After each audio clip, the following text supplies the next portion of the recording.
Hi,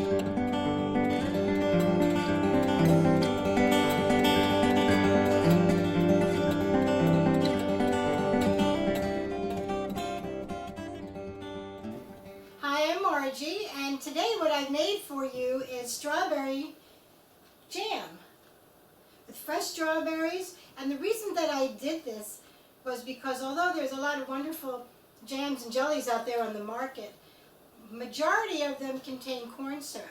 And I just thought it would be nice to make something that did not contain corn syrup. This has sugar and the fruit and the pectin mixed in, and that's all this is, and it really is very good. So I'm going to show you how I did that.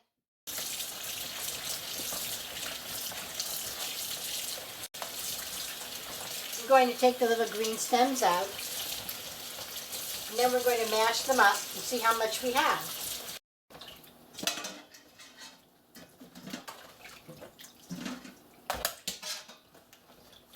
Let them drain. Use a little knife just to cut out the little green top.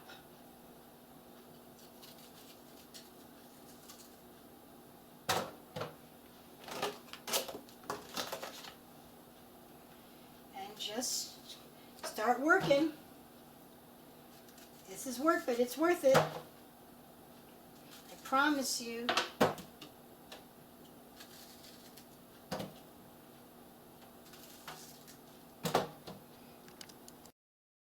I'm going to put the strawberries in this bowl, and then I'm going to use a potato masher to mash them up. I'm only going to do a few cups at a time because I think that will be best.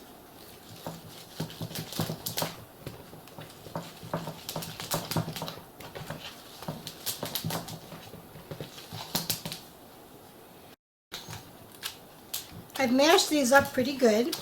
You don't want it to be too smooth. You want to have lumps of strawberries in there.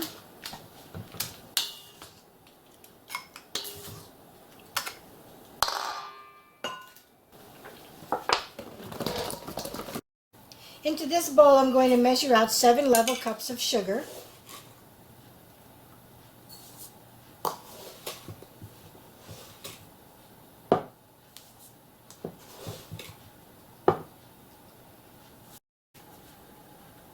I made a little tray here with a towel, so after we take the jams out of the water, after they've processed for 5 minutes, I'm going to place them on here, right side up, and just let them sit until they cool. I'm going to start by putting my fruit into my pot. This is an 8-quart pot with a nice heavy bottom.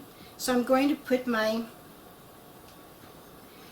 5 cups of fruit in there. And I'm going to add the Sure Gel now. That's this right here. You can get it at your local grocery store. There's some nice directions inside for all types of jellies and jams. Now you want to stir this in and bring this to a boil that won't stir down.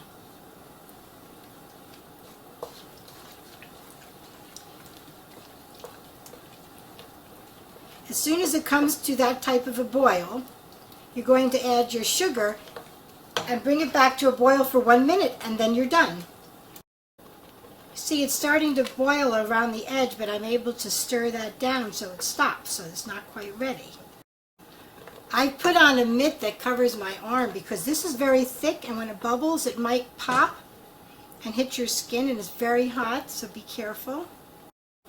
This has now come to what they call a full rolling boil, where I can't stir down, it's going to continue to boil. So now I'm going to add my sugar and bring it back to a boil very quickly, as quickly as I can, and let it boil for 1 minute. Be very careful because this is very hot. We'll bring that back to a boil. It's on high, temperature's on high, and I'll worry about the foam a little bit later. Now this is starting to come to a boil. See how I can't stir that down? We'll let it cook for 1 minute. Okay, now that's been a minute. So I'm going to turn it off, and I'm going to bring it over to my table and put it on a pot holder so I don't burn my wooden table. I have a nice Pyrex little custard cup here, and I'm going to work on taking the foam off. Some recipes say you can add a little bit of butter, maybe a teaspoon of butter, and it helps to keep the foam down. But I choose not to do that. So that's good. Now I'm going to fill my jars. I'm going to use this, a very nice, not a real big ladle, and then I have my funnel, which I ran through the dishwasher. So I'm going to bring this up to about a 1/2 inch from the top.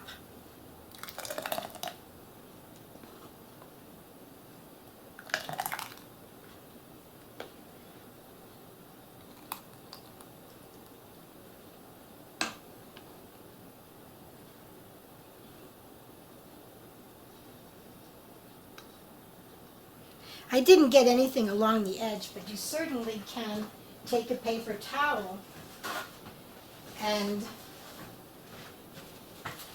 wipe off the edge, just to be sure. If you don't have a funnel, just do that. And put your lid on, and then put your screw top on, but don't tighten it down too much. Just tighten it down enough, because honestly the rings are not even that important later when you're storing, because the lid is going to seal the jar.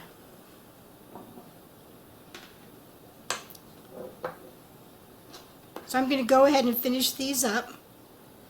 If you have a little left over, just go ahead and put it in another jar and just put it right in the refrigerator. You won't need to cook that one.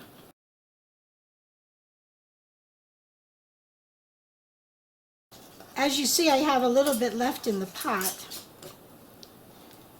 So I'm going to go ahead and put it into this jar. Now this jar was sterilized yesterday, but I'm just going to refrigerate this jar. I'm not going to put it into the water bath, so it doesn't have to be sterilized and ready for the water bath, just because I'm going to eat it right away.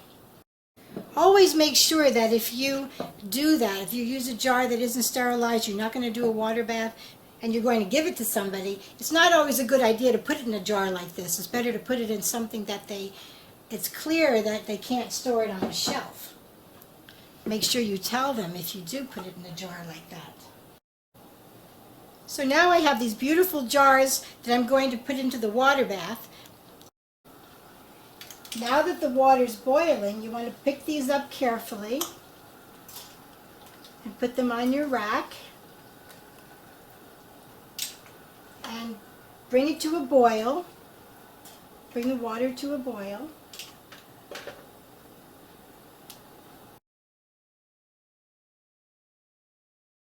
Started to boil. I don't know if you can see that. So I'm going to put it on for 10 minutes. And then we're going to take them out, and I'm going to put them on the tray and let them cool. And just keep them very still. So it's been 10 minutes. I'll turn off the water and take them out.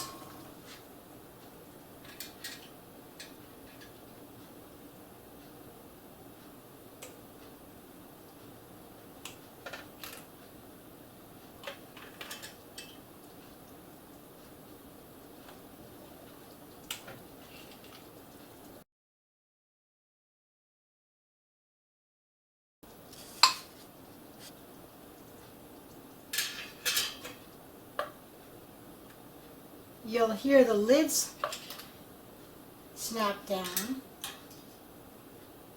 as the temperature changes. You want to let these jars just rest until they cool down. Now the strawberries in this jar have kind of come to the top. So if you take a clean spoon, you can dip down all the way to the bottom and grab your jelly out. Let's see how these look inside.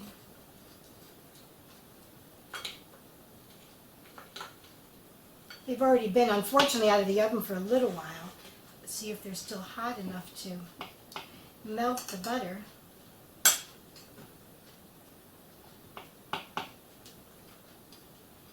I will have to try this. So you always want to use a nice clean spoon, and you don't ever want to use the spoon, of course, to put the jelly on them. You don't want to put a dirty spoon back into your jar. Let's see how it is.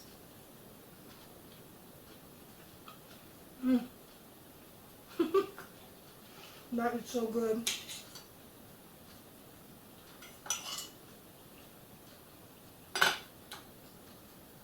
Need a cup of coffee.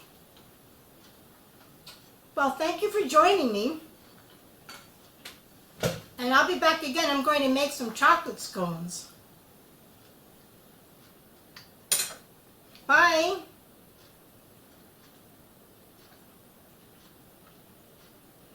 Mm-mm-mm-mm-mm.